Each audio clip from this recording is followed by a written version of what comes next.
Caitlin Clark sends touching message to young girls hoping to follow in her footsteps. Following on from a memorable maiden season with the Indiana Fever, as she was named as the WNBA Rookie of the Year.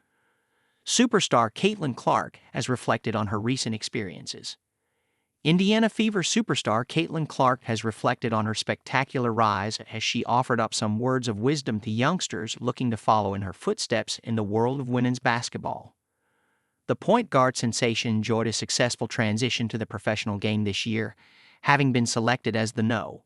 1 pick in the 2024 WNBA draft.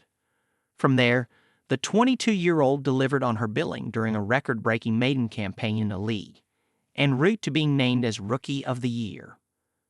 Previous to this, Clark had made her name as a college basketball prodigy at the University of Iowa, making history during her storied 4 seasons with the Hawkeyes.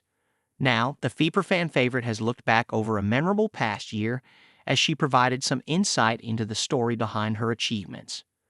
The youngster is enjoying a well-earned break from the sport after playing back-to-back NCAA and WNBA seasons as she embraces life out of the spotlight during the offseason. Speaking at the Massachusetts Conference for Women in Boston on December 12, Clark offered up some rare insight into her experiences.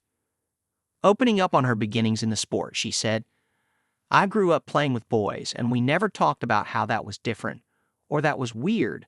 That was just normal. You're better than a lot of girls, so we're going to toss you in with the boys.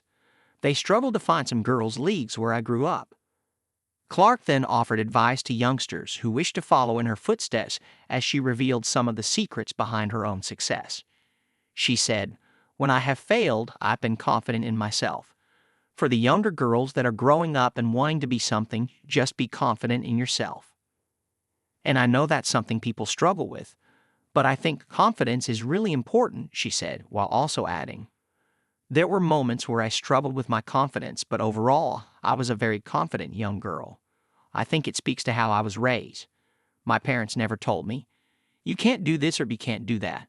Having already made her mark in the WNBA with the Fever, her efforts were also rewarded as she was named as Times Athlete of the Year following the bumper year.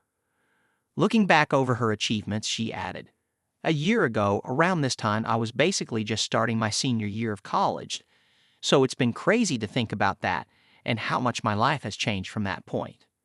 It's kind of like pinch yourself, whether it's making the Final Four, whether it's the draft, whether it was going on SNL. It's fun to look back and reflect. I just try to remind myself how grateful I am. There are so many people that would have loved to be in my shoes, and in the WNBA, there's less than 144 players, so it's an even smaller group of people than probably most industries or most professional sports leagues.